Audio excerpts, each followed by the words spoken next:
إذا مشاهدينا متابعينا الأعزاء أيها الحفل الكريم، لا زلنا نحييكم متواصلين من خلال التحديات الجميلة على أرضية هذا الميدان بتحديات أشواط الثنايا في هذا الصباح على أرضية ميدان الظفرة.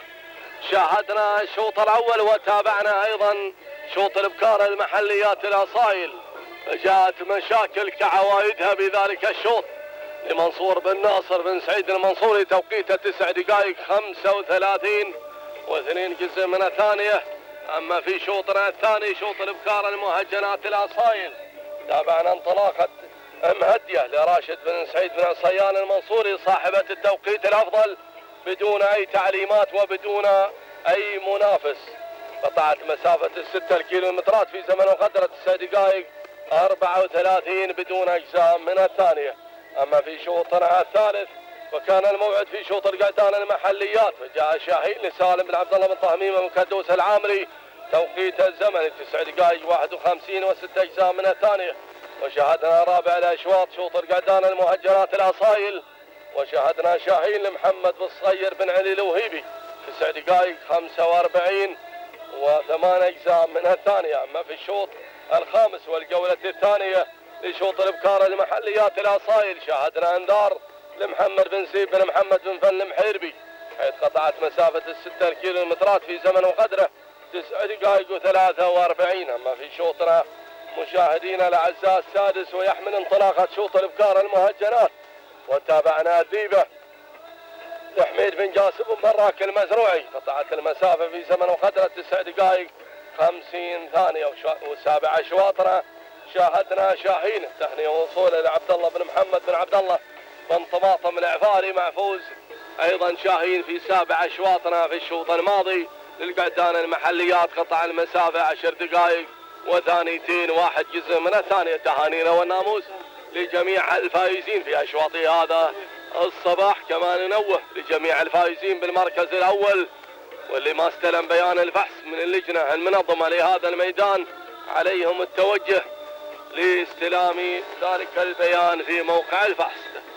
نتمنى التوفيق والسداد والنجاح مع آخر أشواطنا بهذا التحدي في صباح الثنايا، وننطلق مع شوط القعدان المهجنات الأصايل. نجد حرب على المقدمة، يتقدم سهيل بن سليم بالحربي العامري، يقدم لنا حرب على البداية، بدأ يحارب عن كلمات الفوز بن سليم بالحربي العامري على مقدمة الصدارة، بينما المركز الثاني وتابع المركز الثاني الوصول من خفيف يتواجد فري فراشد بن عبيد المنصوري، يقدم لنا خفيف على المركز الثاني. والمركز الثالث يأتينا واضح بالفعل، واضح محمد بن ثعيلب بالحاج المزروع، وانتظر واضح اللي فاجأنا في الأسبوع الماضي وخذ هذا الشوط مثل هذه التحديات. نتابع هنا الطوفان، يا سلام يا سلام، مبارك بن محمد بن حمد بن مبارك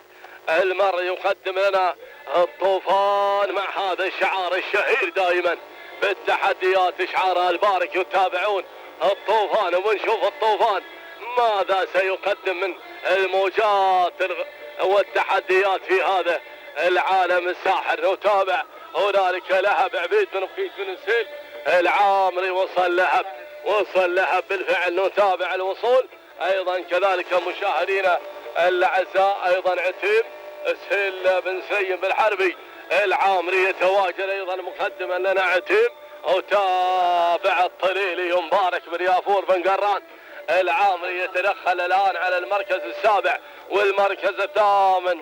أليم يا سعيد يا بن عبيد يا بن سيف المنصوري بالصغير، فعلا اشعار بالصغير، ومحمد بن سلطان راعي غزيله بالفعل يتابعه بعمليه التضمير. نشوف مناور خميس بن عبد الله بن خميس المرر، وكذلك نتابع القرمعلي بن احمد فركندي المرر يتواجد من حيث تواجد هذا الشعار. هكذا النتيجه يا اخواني، هكذا النتيجه. اخر اشواطنا في هذا الصباح، اخر اشواط الثنايا، الشوط الثامن يعتبر من تعداد الاشواط لمن سيكون من بين هذه الاسماء. هذا هو واضح ايضا، واضح كوضوح الشمس غير النتيجة وخذ المركز الأول محمد بن ثعلب بالحاج المزروع. يا سلام، خلى في هذا الموقع ينطلق بصدارة الشوط على الصدارة. تتابع الأسماء عديدة بالفعل يا بن ثعلب، الأسماء متواجدة بهذا الشوط والكل مطالب.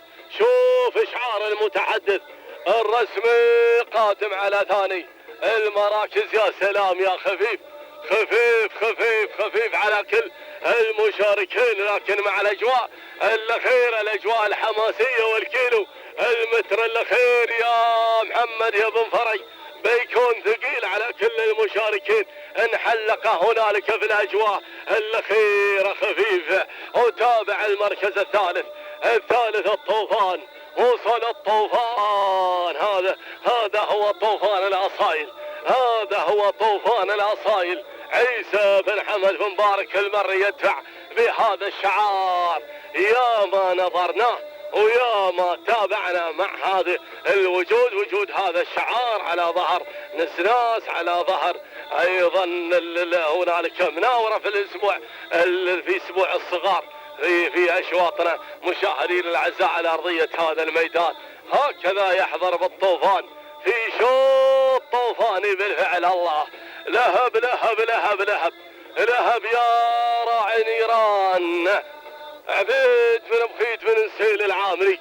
واشوف اللي وصلكم حرب من الجانب الاخر، عاد بحروب جميله بالفعل مع هذه الاصايل. السيل بن سليم بالحربي العامري ياتي من الجانب الاخر. واشوف التحديات وصول عتيم السيل بن سليم بالحربي العامري، وكذلك اتابع الطليلي مبارك بن يافور بن قران العامري. وصل في هذه اللحظات مع المركز السابع. اشتدت المعركة يا أهل القعدان، يا أهل القعدان. نعود إلى مقدمة الشوط.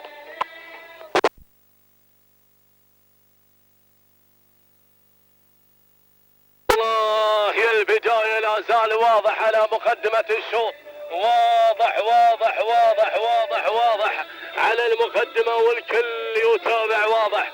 يخطف أجوانا مشاهدين الأعزاء الأخير الكيلو المتر الأخير محمد بن ثعلب بالحاج المزروع لا زال مسيطر كل السيطرة. يا سلام، يلا يا الحاي يا بن ثعلب، يلا يا الحاي. شوف المركز الثاني، شوف وصل الطوفان، وصل لهب، وصل ولعت ما بين القعدان، ولكن واضح واضح ما شاء الله بطنه من بطنه وزوره، وخلى المناكب سرعة الجنبية يا محمد بن ثعلب يا بن حاي المزروعي ما شاء الله. واضح واضح واضح، انطلق بالصدارة، انطلق بمقدمة هذا الشوط بالفعل. كان المرشح من خلال المنافسة لانتزاع هذا الشوط، ولكن اشوف شياي يا الله، شيء قادم بهذه اللحظات. اشعار ابو زايد محمد بن زايد بن محمد المنصوري يصل في هذه اللحظات مع المركز الثاني. الشاخوف يصل في هذه اللحظة، ولكن البداية مع المقدمة واضح، والشوط دائما مع واضح، الشوط مع واضح. عود جماهيره ومحبينه ما يعرف الهزيمة الطريق من خلال الفوز والانتصار. سلام يا بن ثعلب، سلام ومشكور يا الحاج بن ثعلب مع هذا الفوز ما شاء الله. الله الله الله الله، شعار ابو زايد فاجأ الجميع مع خط النهاية. الله، لمن يا ترى؟ بنشوف بعد ما الخينا التهاني والناموس بن ثعلب محمد بن ثعلب بالحاي المزروعي من خلال تألق واضح، وبالفعل هو متألقا، ولكن أتى شاخوف بالفعل بقوة وتحدي محمد بن زايد بن محمد المنصوري. خلنا نشوف لجنة التحكيم وبعد ذلك أيضا